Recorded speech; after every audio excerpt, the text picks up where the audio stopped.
So, March tayo dyan talaga hindi ka na babalik sa pagpapasexy kahit may offer sa'yo halimbawa. Hindi, babalik ako. Gusto ko sexy pa rin. Pero wag naman yung all-star na sobra-sobra. With taste. So, may offer Viva Max halimbawa. May offer sila yung Buba Junior, di ba? Oo. Pero comedy yun. Yung halimbawa yung sexy ulit. Hindi na pwede yun. Kasi asawa na ako eh.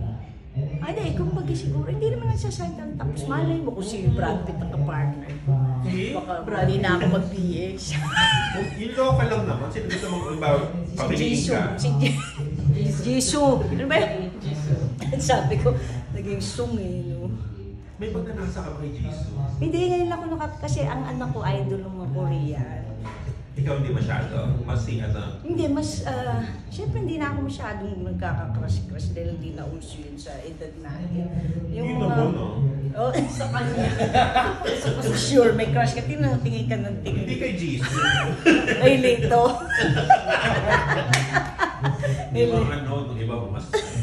ibang mas... Halimbawa na may offer sa seryoso, sabi, peachy. Oo nga, na ano. Sexy ka pa rin. Sexy drama. Alam mo ba yung mga kapanabayan mo noon? Ewan ko lang kung gusto nila.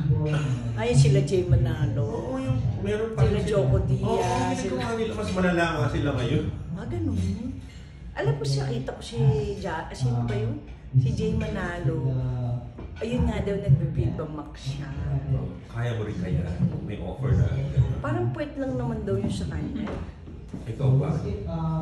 Hindi na siguro kasi hindi na rin maganda tingnan. Hindi na nila type. Kung may nag-sexy ang points sa'yo. Ayun yun, hindi ko alam. If the price is, depende sa Tuloy mo yung if the price. Hindi, siyempre depende kung maganda talaga. Diba? Kung ilalabas sa ibang bansa, tas maganda. Ilalabas naman sa ibang bansa ang Viva Max eh. Germany. Oo, meron. Basta hindi ko alam, bahala na. Pero hindi ako matatanggi sa isang magandang project. Kasi kahit naman sila Anna Hathaway hanggang ngayon, may mga Nicole Kidman, di ba may mga love kissing scene pa din. Taray nung ano, Nicole Kidman. Thank you, ma. Di ba? Yes! Welcome back. Oh my gosh.